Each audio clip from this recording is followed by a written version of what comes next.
Well, hey there. Today we're going to talk about randomizing map tiles. And this is a really cool thing that you can do to give your player a different experience every time without a whole lot of work. So we're going to start at the beginning and kind of build this from scratch. Here I have my three functions, and all I have is clear screen and draw a map. And my map is just green. I got nothing going on. And what we want to do is be able to just randomly place all these different tiles that have different resources and, trees and whatever in our little adventure game. Little rocks. Oh, it's just wholesome. And I'm just going to get rid of this stuff for now. And we're just going to have our blank green screen. And the tiles that we want to place are between 1 and 7. Okay, so let's go over to our code. So when we start the game, we want to randomize these tiles, which is a great thing to put in the init function. So let's make our own function called place tiles like that. We'll just draw this in another tab. Okay, function place tiles. And the way that we're going to do this is we're going to loop through all of the tiles on screen. And for every tile, we're going to randomly pick one of these tiles. Okay, that's kind of the most simple way we can do this. So we're going to start with a for loop. So for x equals 1, 2, let's see how many tiles are over here. This will start with tile 0 and end with tile 15. So let's go with x equals 0, 15, do. And so that's the x-axis. We'll make sure to end here. This ends our function. And then inside of this one, we're going to have another for loop. So this is for y equals 0, 15, do. We'll end that. And so what this will do is it will loop through all of our columns here. So it'll start with this column, and then that second for loop, the for y, is going to loop through all of the rows. So it'll change this tile, then this tile, then this tile, then this tile, then this tile. And once it goes through all of these, it'll go back up to the top and do this. And so it'll quickly, in one frame, switch out all of the tiles, okay? So what do we want it to do? So we could turn these all just to logs just to test this out. This is sprite 6. So we could say mset, and we could just pass in the x and the y value from our for loops here, x comma y. And we're going to set sprite 6 like that, save and run. And that's going to make all of our tiles into those logs. So it is looping through and it is switching out those tiles. So that's great.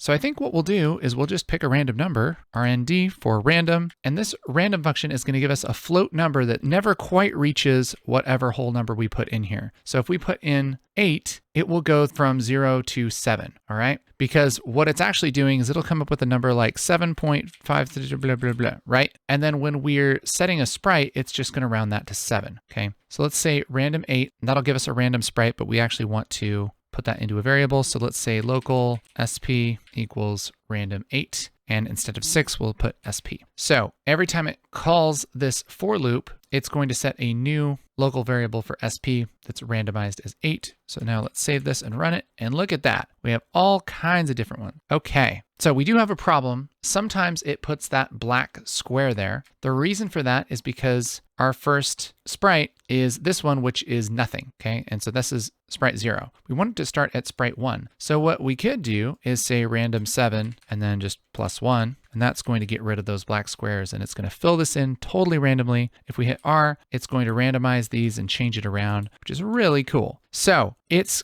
filling this in with something random each time, which is almost what we want.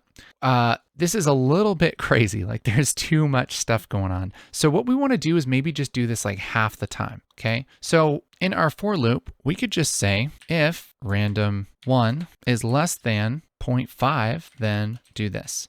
This is just a quick way to get something to happen basically like half the time, okay? Because again, this RND1, that's going to give us a decimal number that's less than 1. And if it is truly random, then only about half the time it's going to be less than 0.5. So if this random number is less than 0.5, then we'll do our map set. And if not, we'll do nothing, okay? Okay, let's just see how that works. So now we have a lot less stuff here, and we can make this like really small if we want to. We can just say like 0.1, save and run. And now this is looking a little better. So we're just kind of scattering random tiles throughout the screen. Very cool. And every time we hit run, it's going to be a little different. Yeah, see? So our world's a little different each time. Isn't that neat? And you can use this same kind of thing to spread pickups or resources or whatever you want. Obviously, you could combine this with collision code. So, your character can't walk through the trees or whatever. But that's kind of the most basic way to do this. Really simple. Also, if you didn't know, I have a coffee page. If you want to say thanks, you can, maybe buy me a coffee or something. Or you could put $50,000 here if you wanted to. That'd be okay too. You could buy me 10,000 coffees. Or just one is cool too. Whatever you want. If you want more on random tile placement, tile generation, auto tiling, and things like that, let me know in the comments and I'll make more videos kind of like this, but maybe a little more advanced. Okay? Until then, I hope that your forest adventures are completely randomized and that the resources you find are plentiful. If you watched this far, maybe leave me a like. That'd be neat.